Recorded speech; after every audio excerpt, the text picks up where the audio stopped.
I can hear you. Awesome. Thank you. Sorry about that. All Oh, right. you're good. Go ahead and get started. If you have questions for Chase, please feel free to go ahead and raise your hand. And Chase, before we officially poll for questions, if you don't mind to give us, we haven't had the opportunity to really hear from you after Phoenix, just what it really means to win the Sunoco Rookie of the Year title in the NASCAR Cup Series this season. Yeah, it's super special. I wish that there was a lot more guys going for it this year. There's only two of us, but still, special to win it. For me, I think I put something out after the race where, I never in a million years thought I'd get to run one truck series race, let alone win the Rookie of the Year now in all three. So it's super humbling. It's super special, to be able to be one of the few guys that have won it in all three is really special as well. So glad that the first year is over. There's definitely a lot of growing pains and things to learn, but hopefully this is just the first of many years in the Cup Series and something that I can continue to do. All right, so we're going to go ahead and take questions now. And to kick us off, we're going to start with Jenna Fryer with the AP. Go ahead, Jenna. Thanks. Thank you, Chase. Congratulations. Yeah, I've got a couple of different questions. What was the biggest surprise to you in your first season of Cup? Yeah, the biggest thing is just how competitive it is. You hear all the time how, tough the Cup Series is. And, for me, that was very real, just how good everybody is. And if you think about it, everybody at the Cup level, from first place to, really the top 30 has won at every level they've been in and have been guys that have won their entire career. And it's just a really competitive series. I feel like the racing for 20th place in the Cup Series is some of the hardest racing you're due anywhere in the world. So for me, that was the biggest thing is just how, perfect you have to be. There's a rare group of guys, I would say only 4 or 5 guys week in and week out that can, have penalties, have things go wrong in the race, lose all their track position and still drive back to the front. And outside of that, you have to do everything perfect to have a shot to even get in the top 10 and get that track position. It's so easy to lose it. So that was the biggest thing I would say I learned this year is just, how competitive it is and how perfect you have to be to get that track position and have those good finishes because you have to do everything right, whether it's the strategy of the race, doing things right on the racetrack, pit road restarts, all those things. You have to be 100%. Otherwise, you're going to be 25th. And in the Xfinity Series and the Truck Series, you were able to make mistakes on pit road or, not have the best restart and you would normally still recover from it and have a chance to win, where in the Cup Series, you just can't do those things. Was there one thing that you as a driver had to learn or was specifically challenging to you? I think just what I was just saying, just how perfect you have to be to even have a chance to run somewhat up front. You could do everything perfect and there's still days that you don't even crack the top 15. And I think that for me, it was the hardest thing to kind of get used to is just how competitive it is. And, it is very, very car dependent in the Cup Series at the same time. If you're not in one of those cars that have extremely good speed that day, it's hard to make anything out of it just because everybody is so good. So I think that was the biggest thing that I learned is just it takes, everything going right. The preparation at the shop, at the racetrack, like I said, pit road, restarts, me being on the right part of the racetrack at the right time, all those things go into it. And it's hard to be a guy that can win races in the Cup Series for sure. And, you seem a pretty quiet, unassuming guy, and you found yourself kind of in something with Denny Hamlin that spilled over to social media. Was that uncomfortable for you? And I don't know, what's your position on where that stands right now? Yeah, I mean, I'm definitely kind of easygoing and laid back all the time, pretty quiet. I like to have a good time though at the same time. And, I just saw a joke there that was kind of too easy not to take. So I did it. But I mean, I don't have anything wrong with Denny. I haven't really the whole time. He gets paid the same way I do to get, the best finish for his car as he can, just like I'm paid to get the best finish for my car. And, we may have different opinions on some things, but, I wasn't mad after the Indy deal because I even told him if I was in your situation, I would have done the same thing. I would have ran you wide into turn one. That's the best opportunity to win the race. So, yeah, I don't have anything, with Denny. I saw a joke there when he was talking about, who does he think he is? And I just thought it'd be too easy not to say the 10,000 comment. Thank you. I have one last thing. You and congratulations on the birth of your son. And yeah, thank you. you and Marissa, you had a lot of that your struggles were public. Now that your son is here, I'm wondering, how you guys are feeling and how you're doing and what it's been like. Yeah, it's been incredible. It's been an amazing time. You never know what it's going to be like until you have that happen. And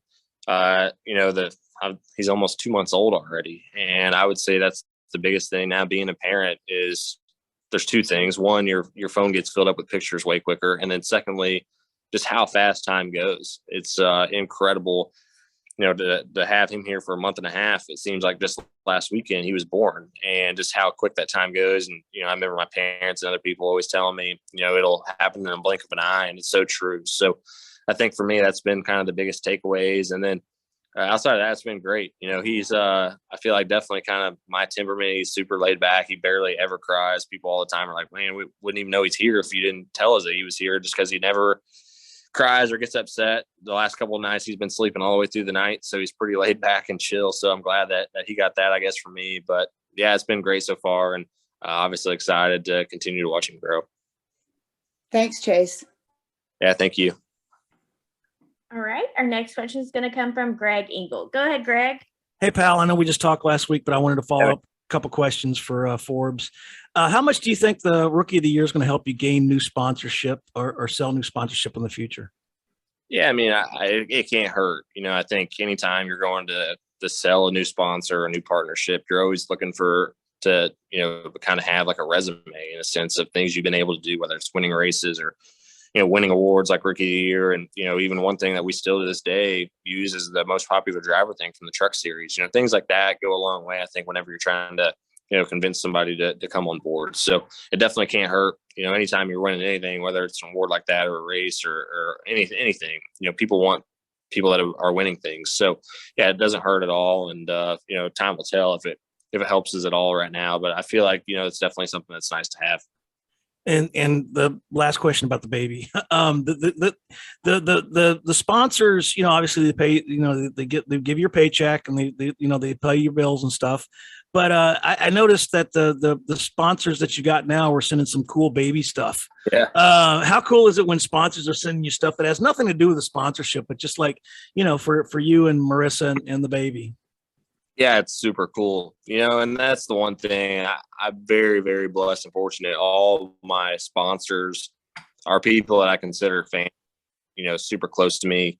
Whether it's Huffy or High Point or Ford Racing School or just any of them, they're all really close to me and personal friends of mine. And we feel like we're all family. And, Ford just sent us an outfit or a couple outfits and a blanket, an old Ford pickup truck on it, his name on it.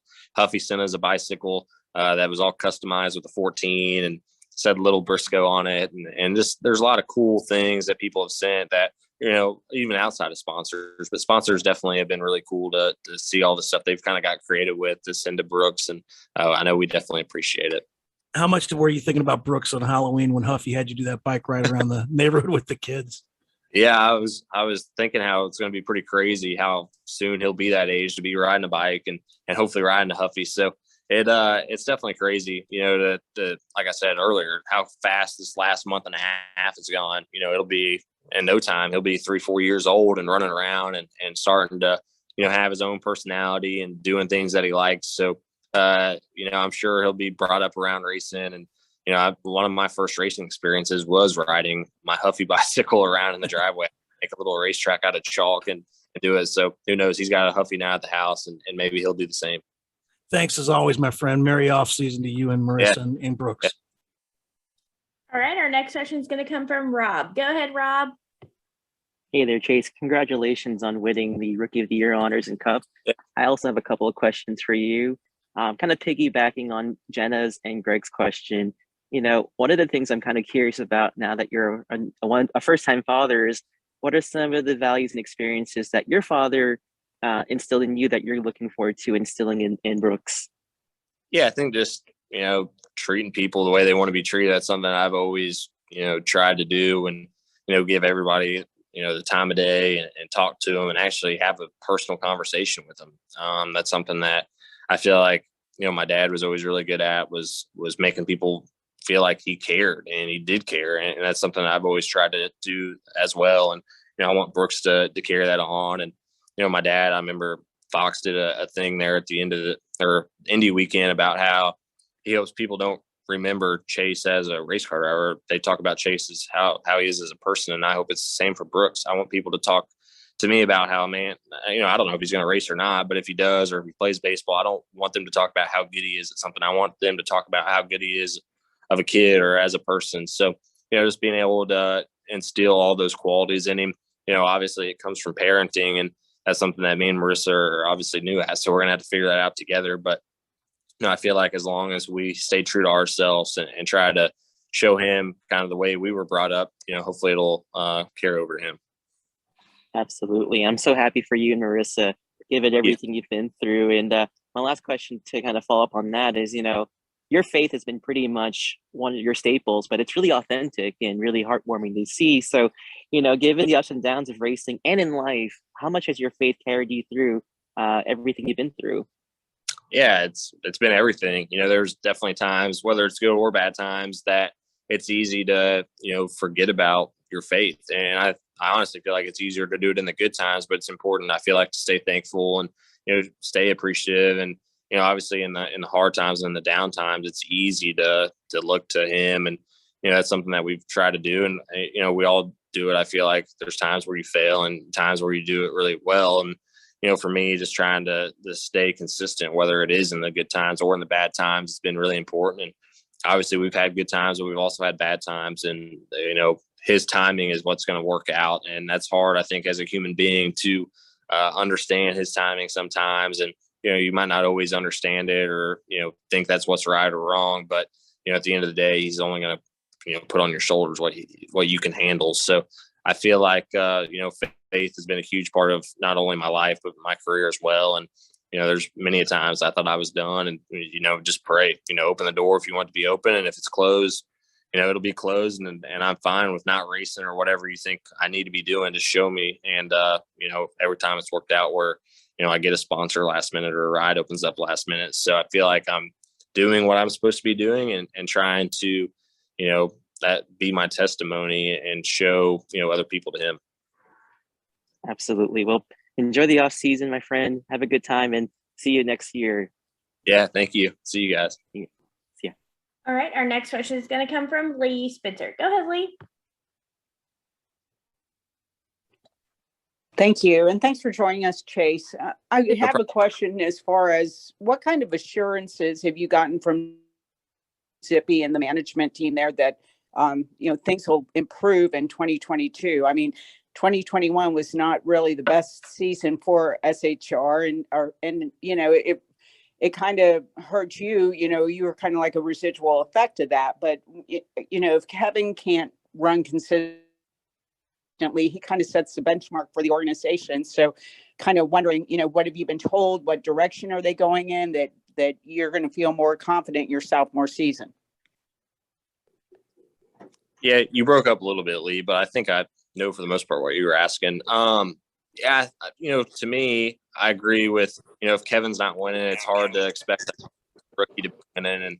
And, for me, that was kind of what I set as my benchmark, is just try to, I don't think anybody here at the company was expecting me to outrun Kevin every week. So if I could try to be the second best car as consistently as possible, that's what I tried to do. And I think, I was looking at stats the other day, somebody posted them, I think, on Reddit, and I think we were the most consistently the second best car. So, just trying to do things like that. But, on a performance side, it wasn't, the year that any of us hoped for or even expected. And, I know that we're trying to, turn that around. And, I heard you say, what direction are we going in? I don't know if anybody knows what the right direction is with this car yet, but I will say, I feel like so far how the next gen tests have gone, I feel like we've been really good on speed, and you never know what guys are showing or what guys aren't showing, but I do feel like we're at a good place right now. I guess we're no more this Wednesday and Thursday when we go to Charlotte and test. So hopefully we're continuing to be fast, but I do feel like we've been really good from a speed standpoint so far. But it's hard to say what's going to happen. Nobody knows what this car is going to be like or what it's going to drive like 100%.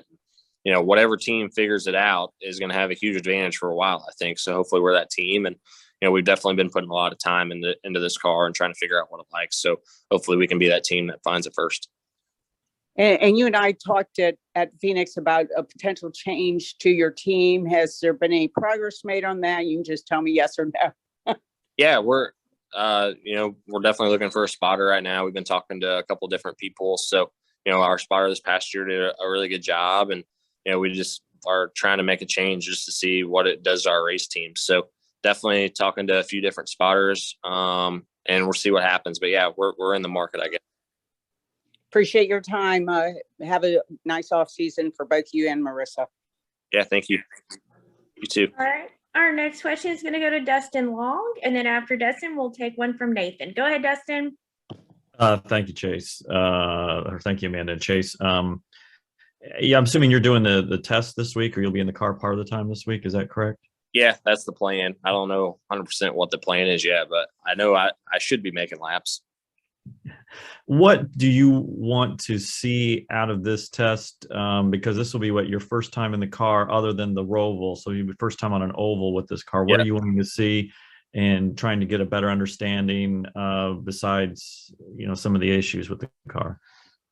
Yeah, for me, I just want to see what it drives like on an oval. I felt like it did a lot of things really, really well at the road course or at the Roval. There's some things that definitely still need worked on, but it definitely drives really, really good on a road course compared to what we currently have. So I'm curious what it's going to drive like on an oval. I'm not going to lie. I am nervous to kind of see what it drives like, just because it is going to be totally different from what we've ran in the past. But, that's part of it. You got to adapt and figure it out. And I'm excited for that part of it. So yeah, I don't know what to expect. I'm going in open-minded. I'm one of those guys kind of like Larson. I don't know anything about the car per se. I don't understand the setup side of it. I just go in there and drive it, and I'll tell you what I think of it. So I'm looking forward to it this week, and hopefully it fits my driving style. It's going to fit somebody's driving style more than others. So hopefully it kind of leans towards my direction. But outside of driving, I would like to hopefully get around some other cars and maybe just see what it does in dirty air, just because that's obviously going to be something that we're going to have to figure out. So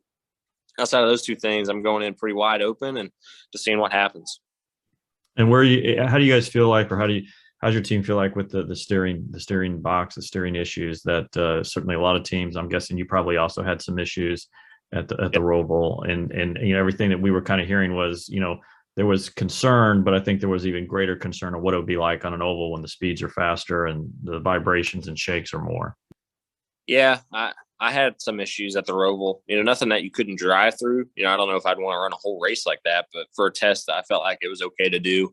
On the oval, I don't know what that's going to do. Hopefully it's fixed. I know that there was a test the other week, and it sounded like a lot of the issues did get fixed. So until we go and really run them for a long time and do durability testing, it's going to be hard to really say what the issue is or how to fix it. So, hopefully we can run a lot of laps. Hopefully there's no issues, but if there is, hopefully it's nothing that is too catastrophic. Hopefully it's something that happens. You can keep the car out of the wall and stuff like that. But I'm curious to see what happens on the steering.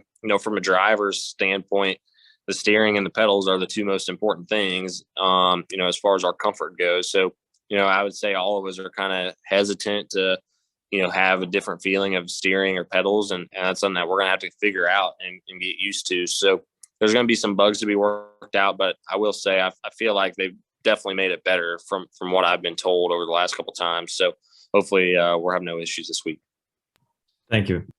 Yeah, thanks. All right, Nathan, go ahead with your question for Chase. Hey, Chase, thanks for your time. Just curious, how do you feel you've evolved as a driver throughout this season? Yeah, I feel like I've learned a lot. I feel like I just feel like I've learned to minimize mistakes, and I've still made too many mistakes, but I do feel like I've understood a lot more kind of how to put a race together, and that there's times to maybe try to go for a spot or maybe not go for a spot and just save your car. That's the one thing in the Cup Series that was the biggest thing for me is, in the past in the Xfinity Series, you could, hit the wall or you could get into another guy a little bit and it didn't affect your car at all. Where on the Cup side, that was one thing I really struggled with, early in the year at Homestead, which is, I feel like one of my better tracks. I wasn't even comfortable running the wall like I felt like I needed to, because I was afraid to get into it. And until 10 to 15 to go, I finally started running hard, and we were one of the best cars on the track. But just knowing when to be able to push and how to save your car. And, now going to this new car, I don't know how much of that's going to carry over, but still just doing those little things like I was talking to Jenna earlier about, I feel like is what I've kind of evolved and learned the most about, and trying to minimize all those little things. At the beginning of the year on pit road, I was really, really bad as far as, just the rolling speed on pit road and getting into my box and out of my box. And at Phoenix, I want to say my guys told me we were the second best on pit road from that standpoint. So just trying to do all those things better was something that I had to do, because every little thing matters in the Cup Series. And in the past, not that it didn't matter, it just didn't make as big of a difference. Do you have any regrets from this past season? No, I don't feel like, if anything, I would say I wish I would have raced guys, or not raced guys any different, but just kind of stood my ground more. I felt like I got pushed around a lot, especially, there's two different types of racing going on. When you get up towards the front, the top 5 to 10 guys, the racing honestly is more clean and guys give and take a lot more. You get back around 20th and it's so cutthroat. Guys just take advantage of every little thing you do. And I felt like I let guys kind of run over me a lot and not stick up for myself. And I felt like I did that so much at the beginning of the year. Towards the end of the year, they just felt like they could get away with it. So I wish I would have maybe stood my ground a little bit more at the beginning of the year, and just showed I wasn't going to let them do that, and just race guys harder. I felt like that was honestly one of my biggest, things at the beginning of the year is I raced too clean and gave guys too much room. Where in the Cup Series, you got to take every inch you can. If on corner entry, at a place like Martinsville, for example, they're going to give you a half a foot or a foot on entry. You got to take that and really try to maximize the corner for yourself instead of trying to help them out. So, at the end of the year, I felt like I did a little bit better job of that, but I wish at the beginning of the year, instead of just trying to stay clean and out of trouble, not racing guys dirty, but just taking every little inch they give you, I feel like would have been something that would have probably benefited me at the beginning of the year. All right, Chase, thank you so much for your time. We really appreciate it, and we wish you a great off season. Yeah, I hope everybody has a good off season and good holidays. Thanks, Chase. Thanks again, Chase. We appreciate it.